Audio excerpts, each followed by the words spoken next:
DIC 살펴보겠습니다. DIC 어저께 자동차 부품주들이 현대차 이슈 타고 올라 들어갔다가 자 4% 시작 그리고 8% 올라간 다음에 마이너스까지 지금 크게 두들겨 맞았던 종목이죠. 크게 두들겨 맞고 그리고 오늘 지금 다시 또 돌아서 또 8% 똑같은 자리 두 번 두들기고 있습니다. 두 번을 두들기고 있어요. 이제 자동차에 대한 기대가 지금 3일째 뭐 오늘은 지금 또 위에서 살짝 갔다가 눌려졌는데 3일째 지금 계속 이어지고 있죠. DIC라는 이 회사 역시 일단은 자동차 부품주로 잡는데 이건 전형적인 자동차 부품주는 아닙니다. 자, 이 DIC가 어떤 회사인지 살펴보죠. 이 DIC는 이미 예전에도 제가 몇 번에 걸쳐서 종목 분석을 해드렸던 종목이에요. 자, 여기를 가보면 자동차 부품만 하는 건 아니고요. 자동차 부품사라고 되어 있는데 자동차 부품만 하는 게 아니라 중장비 부품도 하고 모터사이클 부품도 하고 자, 이게 틀리죠. 기어 메이커. 근데 이게 가장 많은 매출이 자동차에서 나와요. 그래서 요거에 따라서 지금 섹터가 구분되는 거니까요. 자동차 부품 82% 이렇게 되어 있죠. 자, 이렇게 되어 있어서 이 종목에서는 어쨌든 그래도 83%라 그러면 뭐 사실상 자동차 영향이 결정적인 역할을 하게 되는 건데 일반 자동차주들하고 좀 다르죠. 예를 들자면 지금 또 관심이 몰리고 있는 뭐 성우 하이텍 같은 종목들 어저께 고가에서 뭐 왕창 띄워져 가지고 시작을 했었던 성우 하이텍 아침에 가장 먼저 또 빨간불 켰었던 이 성우 하이텍 주가 이러거든요. 코스피의 화신 전형적인 자동차 부품사들이죠. 이제 이런 쪽하고는 주가 자체가 조금 흐름이 다르지 않습니까? 자, 이 DIC는 이게 주가가 조금 흐름이 다를 수밖에 없는 게 자, 자동차 부품주들의 경우에 대부분 이제 SL이 조금 최근에 들어와서 좀 달라졌고요. 이게 일부 다른 회사들이 나와요. 이게 예외적인 변종들이 나오게 되는데 그 변종의 대표적인 케이스가 이 코리아 FT 같은 케이스였죠. 자동차들 다 이제 작년에 코리아 FT 같은 게 굉장히 강한 시세가 나왔었고요. 그 다음에 중간에도 또 아주 강한 시세가 등장을 했었죠. 이 코리아 FT는 다른 종목하고 차트가 이렇게 달라진 이유가 뭐냐라고 하면 주력이 하이브리드라서 그렇습니다. 하이브리드 뉴스에서 많이 보셨지 않습니까?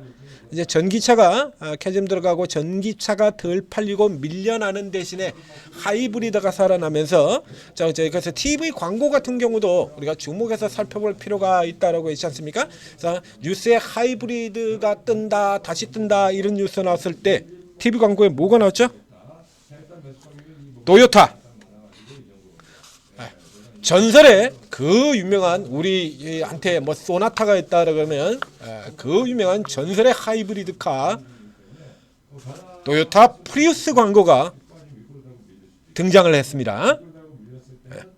작년도 상반기에 토요타의 프리우스 광고가 TV에 계속 나왔죠. 자동차 광고에. 그 하이브리드가 그만큼 뜬다는 얘기거든. 프리우스가 도대체 언제 프리우스냐고 이게. 그 프리우스가 광고가 다시 나와요. 그럼 그만큼 프리우스의 이 하이브리드에 대한 관심이 높고 뜬다라고 하는 얘기예요. 그래서 광고 같은 경우도 그냥 스쳐보지 말고 이렇게 자세히 보시라는 얘기입니다. 광고에서 힌트가 나올 수도 있다라는 얘기죠. 이렇게 했습니다. 자, 하이브리드카 부품의 이미 주력인 회사, 그래서 다른 쪽과 다르게 주가 이런 다른 흐름을 보였던 거고요. 여기 이 DIC 같은 경우에도 그렇습니다. 여기도 케이스가 좀 틀려요. 근데 일반 내연기관차 같은 경우, 예를 들면 우리 자동차주들이 쭉 가는데 자동차 부품주들 같은 경우 가장 대표적인 자동차 부품주 SL, 자, 반도체에 리노공업이 있다라고 하면 자동차에는 SL이 있습니다. 반도체에 리노공업이 있다면 자동차에 SL이 있죠. 장기간 이렇게 어마어마하게 상승하고 있는 SL. 리노공업만큼은 못해요. 아무래도 섹터가 다르니까요. 그런데 이 SL 같은 경우 보시다시피요. 만 퍼센트 100배가 오른 회사입니다. 이 SL도 보신 것처럼 그래서 이제 지난번 뉴스 같은 경우에 이제 웃기고 있네라고 얘기를 했지 않습니까? 왜 그러냐라고 하면 현대차 가는 데는 SL 다 있어요. 다 들어가 있어요. SL. 인도 공장 있습니다. 미국 있고요. 현기차가 가는 곳에 SL은 다 들어가요. 다 같이. 예. 핵심 메인 밴드니까. 그래서 고스란히 그대로 이렇게 다 타고 들어가는 겁니다. 이렇게. 예. 사상체대 똑같이 사상체대. 이제 요런 애들도 그렇고 이제 화신이라든가 서현유화라든가 지금 성우 하이텍이나 다 마찬가지인데요. 얘들이 실적이 안 좋아가지고 못 올랐던 거 아니죠? 뭐 실적이 안 좋아서 못 올랐어요?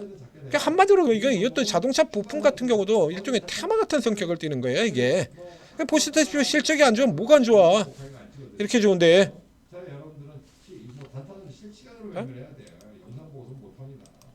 모멘텀이라는 얘기예요. 모멘텀. 여기서 DIC 같은 경우에는 한마디로 얘기해서 이제 전기차도 꺾이고 자동차 부품 같은 경우에 이제 전기차 쪽으로 이렇게 해서 그 전에는 어떻게 팔았냐 그러면 자동차 부품들이 왜 못 들으냐?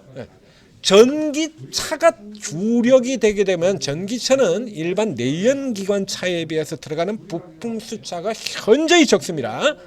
현저히 적기 때문에 이제 기존에 있는 이 자동차 부품사들 같은 경우는 이제 다운될 수밖에 없다는 얘기죠.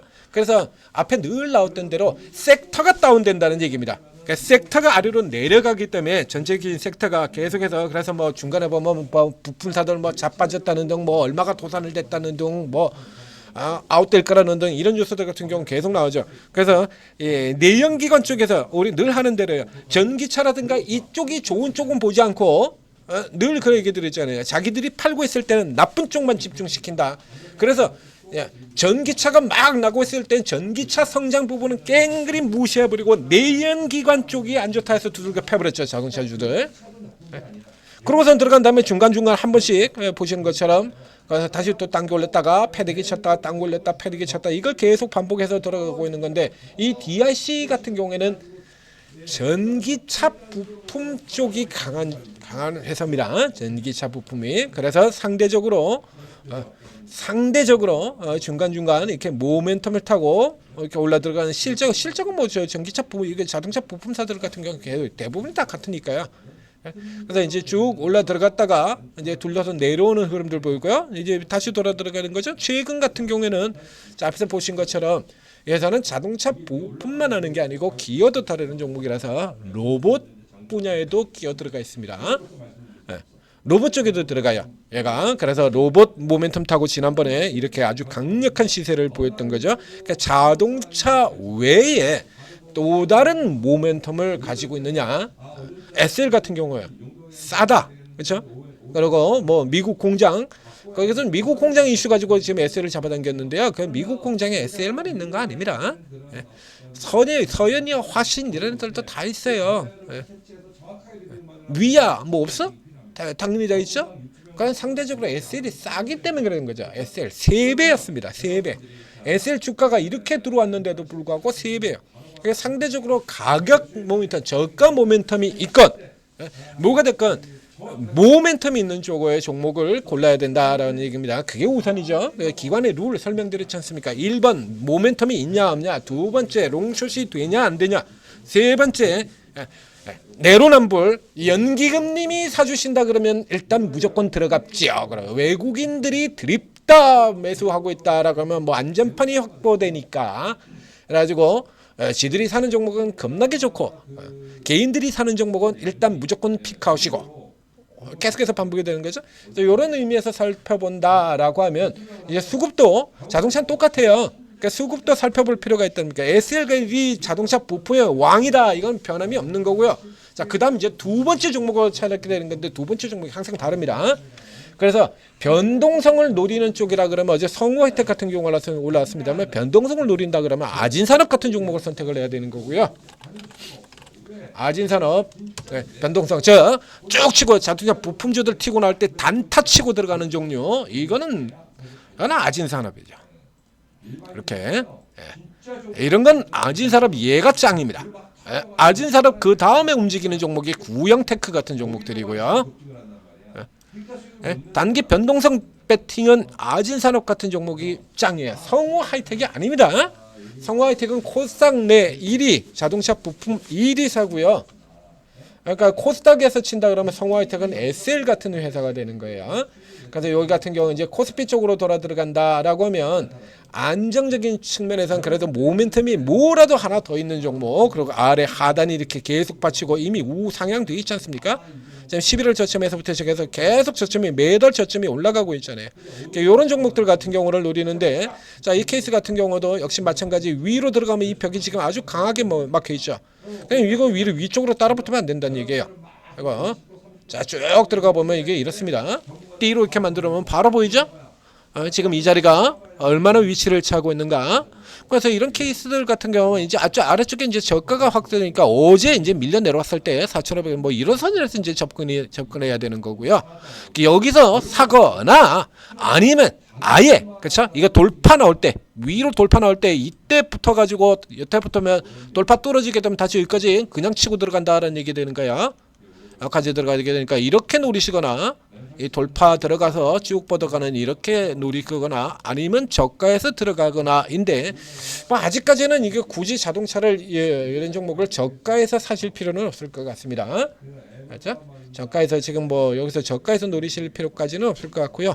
요 케이스라 그러면 다른 쪽은 몰라도 DIC 이 종목이라 그러면 이제 다른 쪽에 로봇이라고 하는 또 다른 모멘텀이 하나 보였기 때문에 자동차 외 말고도 로봇 이슈 가지고도 치고 올라갈 수 있는 종목이거든요. 그래서 위쪽으로 나올 때 노리는 게 오히려 좀 더 낫지 않겠냐. 자, 이렇게 놓게 된다 그러면 위치는 선명하죠. 6,000원 위쪽 위로 나올 때 여기서 잡고 이쪽까지 이렇게 치고 들어가는 형태로 이렇게 거래를 하시면 되겠고요. 요거를 제외하고 본다라고 하면 서현이와 화신, 그 다음에는 화신 같은 종목이 조금 더 낫죠. 여기 종목이 조금 더 가르고 빠르고 강력하게 변할 수 있는 종목으로 보입니다. 자, 천재 투자 TV. 이 차트 자체도 바꿔야 되네요. 이제 약세가 끝났으니까요. 약세가 끝났으니까 이제 피치포크로 이제 추이도 반대로 돌려야죠. 자, 이렇게 되는 겁니다. 자, 이렇게 돌리고 보면 나오죠. 이렇게 주가, 고가 잡힌 위치, 그리고 2번은 이제 6,000원 선 정도에 걸리게 되죠. 이렇게 잡고 보시면 됩니다.